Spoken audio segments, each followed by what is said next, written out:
Жылдам ақпарат тарады, көріңіздер. Сәлеметсіздер, қымбатты көрермен, біздің арнамызға қош келдіңіз. Әлемде және Қазақстанда болып жатқан жаңалықтар ең біріншілерден болып біліңіз келсе, арнамызға жазылыңыз, лайк басып ұмытпаңыз. Қазақстанда әлеуметтік салық пен міндетті зейнетақы жарналары жойылуы мүмкін.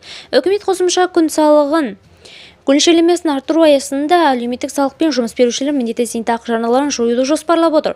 Бұл туралы президенттің төрағалығымен өткен үкімет кеңейтілген отырысының кезінде премьер-министрдің орынбасары, ұлттық экономика министрі Серік Жұманғарин мәлімдеді. Көлшелеменің көтерілуіне байланысты бизнестің қосымша шығындары болатыны анық. Мемлекет бұл шығындардың орнын толтыруға дайын. Ең алдымен еңбекақы төлеу қорына түсетін жүктемеге назар аударғымыз келіп отыр. Дәл осы салада біздің экономикамыз басты мәселесі жатыр.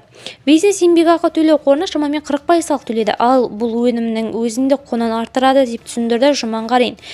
Ұлттық экономика министрінің айтуынша, бұл жағдай өнімнің өзіндік құнының жоғары болуына және оның бәсекеге қабілетсіз болуына алып келеді. Мөлшерлемесін жоспарланған деңгейге дейін көтеру жағдайында біз еңбекақы төлеу қорына түсетін жүктемені 10%-ға төмендетіп 30%-ға дейін азайтуға дайынбыз. Бұл әлеуметтік салық пен жұмыс берушінің міндетті зейнетақы жарналарын жою есебінен жүзеге асырылатын болады, дейді ол. Видеомыз кеңінен таралу үшін лайк басып жақындарыңызға таратуды ұмытпаңыз. Бізді бақылауды жалғастырыңыз.